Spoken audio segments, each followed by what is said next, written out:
What if XRP doesn't need billions to move, just millions? That question sounds like the setup for a price prediction, but it's actually a question about market structure. About how liquidity works, how order books function, how the relationship between capital inflows and price movement varies dramatically across different assets depending on their size, their float, their trading depth, and the behavior of the participants who hold them. The number that surfaced recently was a 490 times multiplier. $17 million in net inflows producing an $8.36 billion increase in market capitalization in a single 24-hour period. If you've never thought seriously about what that ratio means mechanically, it's easy to read it as a reason for excitement. If you have thought seriously about what it means, you understand that it is a double-edged structural characteristic that tells you something important about XRP's current market dynamics, something that has significant implications in both directions, and something that requires a clear analytical framework to evaluate honestly. A market cap multiplier in this context describes the ratio between net capital inflows, meaning the net difference between new buying and selling pressure in dollar terms, and the resulting change in total market capitalization. Market capitalization is simply the price of an asset multiplied by its circulating supply. When $17 million enters an asset with a large circulating supply, and the price moves enough to add $8 billion to the market cap, what you are observing is a mathematical consequence of how thin the effective order book is at the price levels where that buying occurred. To understand why, consider a simplified example. If an asset has 100 billion units in circulation and trades at $1, its market cap is $100 billion. If $17 million of net buying pressure moves the price from $1 to $1.08, the market cap increases by $8 billion, even though only $17 million of actual capital moved the price. The $17 million didn't create $8 billion of value. It moved the price enough on a large circulating supply that the mathematical product of price times supply increased by $8 billion. The multiplier is not magic. It is arithmetic applied to a large supply and a relatively thin order book at the margin. The reason the order book can be thin relative to market cap on an asset the size of XRP comes down to a specific characteristic of how XRP is held and traded. XRP has a circulating supply of approximately 58 billion tokens. A significant portion of that supply is held in long-term wallets by holders who are not actively trading it. Those coins are not in the order book. They are not available for immediate sale at current prices. The coins that are available for immediate sale, sitting in exchange order books ready to be matched against incoming buy orders, represent a much smaller fraction of the total supply. When significant buy pressure arrives and works through the available sell orders in the book, it can move the price considerably before encountering the next layer of supply. On a very large circulating supply, even a modest percentage move in price translates into a very large change in market capitalization. The 490 times multiplier is a snapshot of this dynamic under specific market conditions. It is not a permanent characteristic of XRP's market structure. It is a reflection of how thin available liquidity was relative to incoming demand at a particular moment.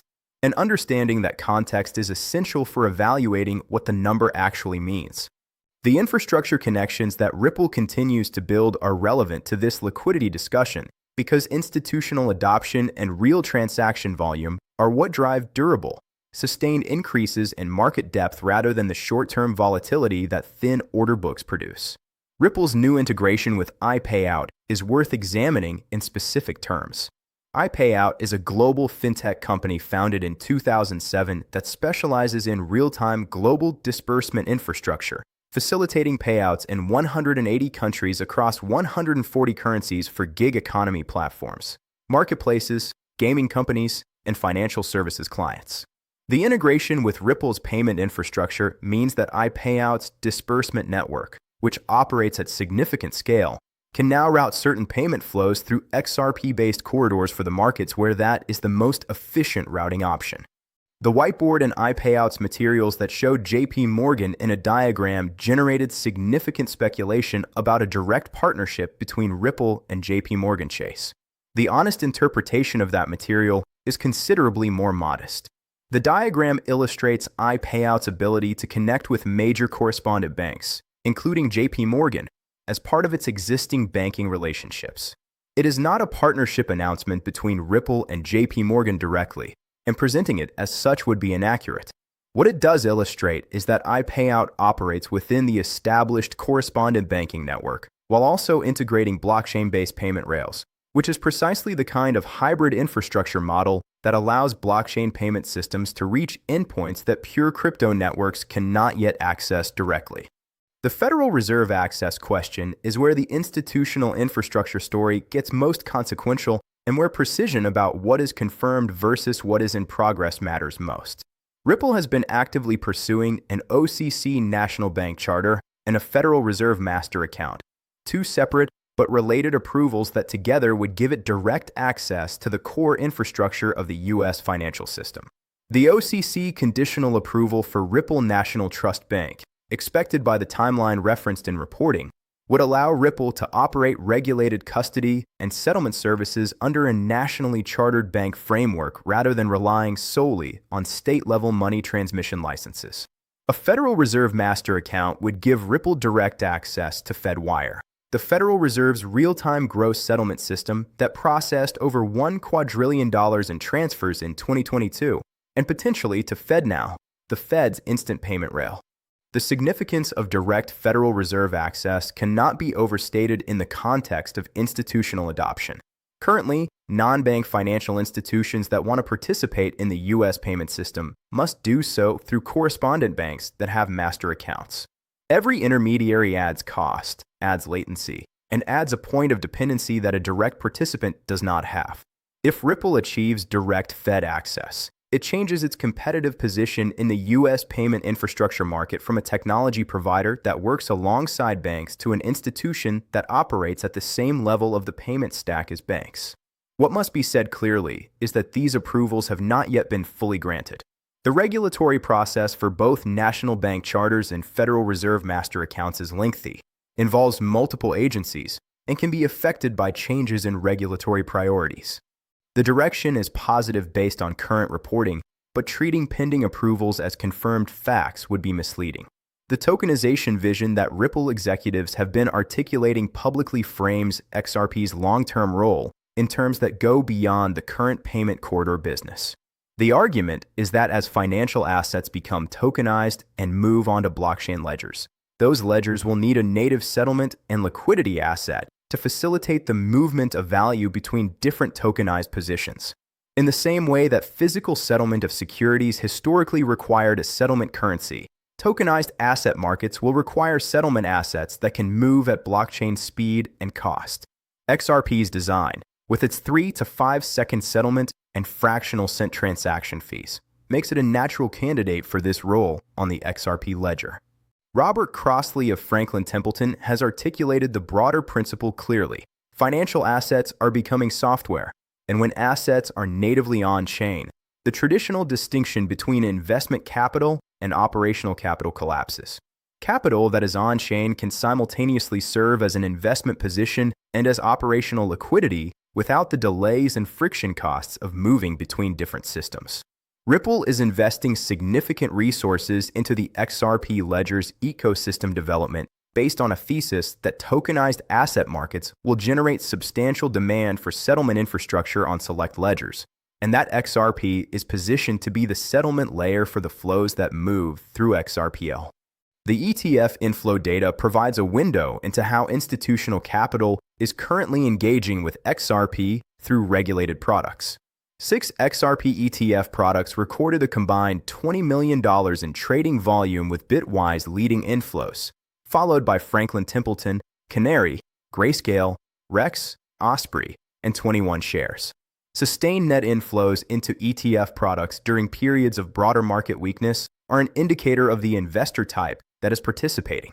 When retail momentum traders are in an ETF primarily because prices are rising, they tend to exit when prices fall. When institutional allocators and financial advisors are in an ETF as a structural position, they tend to maintain or increase exposure during price weakness. The fact that XRP ETFs are showing sustained net inflows rather than outflows during periods of market stress suggests that at least some portion of the capital in these products reflects a longer-term allocation thesis rather than short-term momentum. ETF flows also matter for the underlying market structure because ETF providers who receive inflows need to acquire the underlying asset, which adds genuine buying pressure to the spot market rather than simply redistributing existing holdings between traders. As ETF assets under management grow, the regular rebalancing and inflow activity of those products becomes a more significant component of the underlying market's demand structure. The risks embedded in XRP's current market structure deserve as much analytical attention as the opportunities, because the same characteristics that produce a 490 times upside multiplier produce an equivalent downside multiplier under selling pressure. If the order book is thin enough that $17 million of net buying moves the market cap by $8 billion, then $17 million of net selling pressure can move the market cap by a similar magnitude in the opposite direction. Thin liquidity amplifies volatility in both directions without discrimination. This is not a characteristic unique to XRP. It applies to every asset where the effective float available for trading is small relative to total market capitalization. But it is a characteristic that makes short-term price behavior in XRP highly sensitive to relatively small changes in net capital flows, and that sensitivity can work against holders just as dramatically as it can work in their favor. The long-term resolution of this volatility dynamic requires growth in the depth of the order book, which requires growth in the number of active participants willing to provide liquidity at various price levels, which ultimately requires growth in the real utility demand for XRP as a settlement and bridge asset. Organic utility demand from institutions using XRP to settle actual cross-border transactions is the most durable form of demand for any payment-oriented asset, because it is not driven by speculative sentiment, but by the ongoing operational needs of institutions that have integrated XRP into their payment workflows. The convergence of all these threads, the market cap multiplier, the institutional partnerships, the regulatory progress, the ETF inflows, the tokenization build-out, points toward a structural transition that is still in its early stages, but whose direction is becoming clearer. The financial system is gradually becoming programmable. Assets that were historically separate, sitting in siloed accounts, clearing through separate systems, subject to different settlement timelines and custody requirements, are being pulled into a unified on-chain environment where the friction between them is reduced to the time it takes a blockchain transaction to confirm. In that environment, the assets that serve as the connective tissue between different pools of capital, the settlement layers, the bridge assets, the liquidity rails, occupy a structural position whose value is a function of the total value flowing through the system rather than a function of speculative sentiment about any particular price target. Whether XRP occupies that position at the scale its proponents envision depends on adoption decisions that are still being made by institutions, regulators, and technology builders across multiple geographies simultaneously. The outcome is uncertain, and the timeline is longer than most social media discussions acknowledge. The question that actually matters analytically is not how high XRP can go in the next market cycle. It is how sensitive the asset is to changes in the capital flows that move through it in both directions, and what the durable demand picture looks like once the speculative component of current pricing is stripped away.